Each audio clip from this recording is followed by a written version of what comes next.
Stories about America to read aloud. Number 14, Ozark Girl.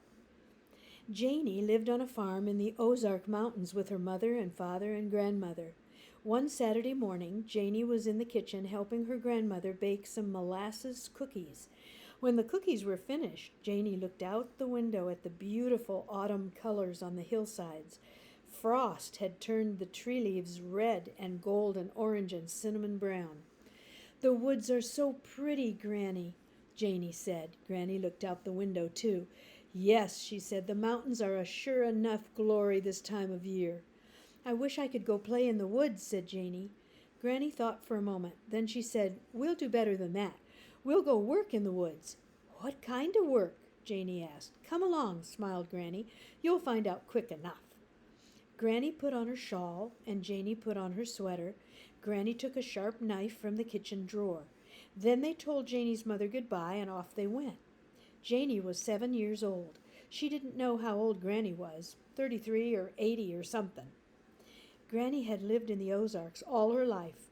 Sometimes she told Janie wonderful stories of the old days, when the Ozark Mountains were still wild and not many folks lived there.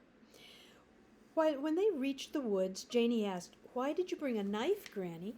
"I'll show you," said Granny. "See those bushes that have long roots along the top of the ground?" She pointed to some bushes from which long whip-like roots spread out for 6 and 8 feet. "We're going to collect a stack of those creepers. You'll find them, and I'll cut them off the bushes with my knife." Janie began looking for the strange roots that ran on top of the ground. They were thin and round like switches, and she scrambled over the hillside, and sharp briars reached out and scratched her arms and legs. The low limbs of trees brushed her face.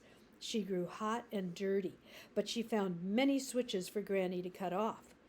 "These are the longest switches I've ever seen," Janie said at last. "Why, they're longer than me." "They're not switches," explained Granny. "They're called buckbush runners." "Are we going to build a fire?" asked Janie. "These thin little things won't make a very good fire." Granny shook her head.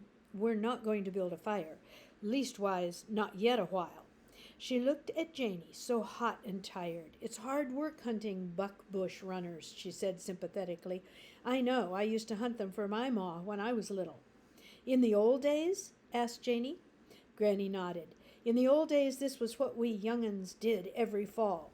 In the spring and summer, the runners are too green. They shrivel up after they're cut. In the winter, they're too brittle. They break. So fall is the best time to cut them." "But after you cut them, what then?" asked Janie. "You'll find out quick enough," Granny promised. Finally, they had a big stack of runners. "Now we'll take them home and put them in a tub," said Granny. "Get them wet?" asked Janie in surprise. "They won't burn if we get them wet." But Granny just smiled.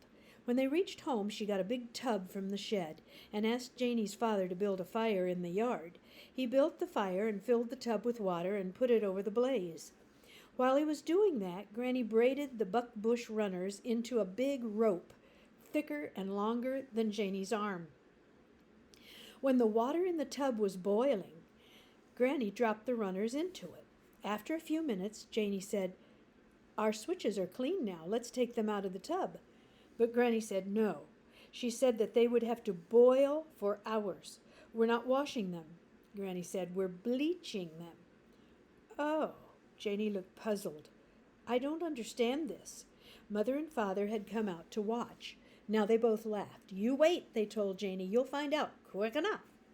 All day long, the buckbush runners bubbled away in the big tub. Sometimes Granny would scoop them out with a long stick and let them cool. Then she would put them back into the boiling water again. 5 times she did that. Finally, Janie asked, "Are we cooking these switches now to make them tender?" "Oh, no," said Granny. "I don't think they'd taste very good." Janie didn't think so either. She was glad to know Granny didn't intend to eat the switches. When night came, Granny took the buckbush runners into the house and dried them. Then she showed Janie how to loosen the thin bark on them and peel it off. Underneath the bark, the runners were smooth and silky and creamy white. It was the bleaching that had made them such a pretty white color. Janie found it was even harder work to peel the runners than it had been to hunt them. but Mother and Father helped too. By bedtime, the work was finished. Next afternoon, Granny took Janey to the woods again. There, Granny chipped some bark from a black oak tree and gathered some mountain fern. She found some dried arrowroot plant growing between rocks on the hillside, and she picked some of that too. Janey didn't understand it a bit, but she knew now that nobody would tell her the secret. She would have to figure it out by herself.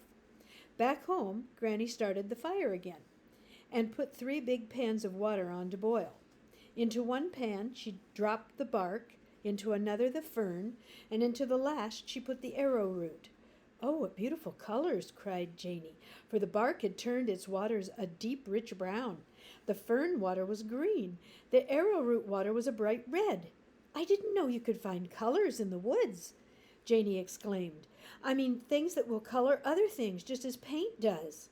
Granny said there were many berries, leaves, roots, barks, and flowers that would make pretty colors. "Hickory bark will make yellow," Granny said, "and so will mullein root.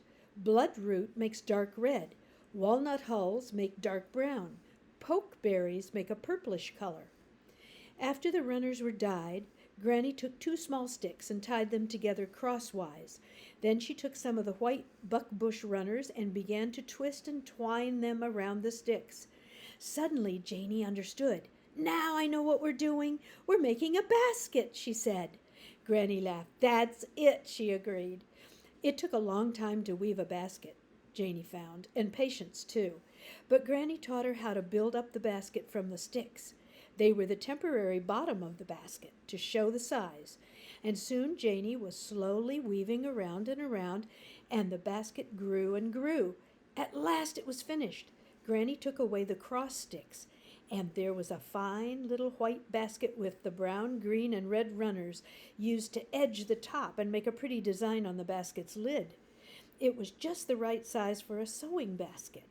Janey sewed many clothes for her dolls. "It's a darling basket," cried Janey, "and it has a lid and the cutest little handles." "The handles will never come off," said Granny. "Ozark baskets are made to last." Granny went on to say that in the old days, Ozark people made many baskets of all sizes and shapes and colors. Some of the baskets made when she was a little girl were still in use. "In those days, we couldn't just go to the store and buy things," explained Granny. "There weren't many stores here then, and the ones we had didn't carry not many goods. We had to make most of the things we needed. We had to make most of the things we needed. We made quilts for our beds, and your grandpa made furniture from hickory wood, and we made pots with clay from the riverbank, and you made baskets." "My," said Janey blissfully. "It must have been fun." Granny laughed. "It was work," she said, "but you're right, it was fun too. Working at things you like is always fun." Janey knew what Granny meant, for making the basket had been the hardest work that little Janey had ever done, and the most fun.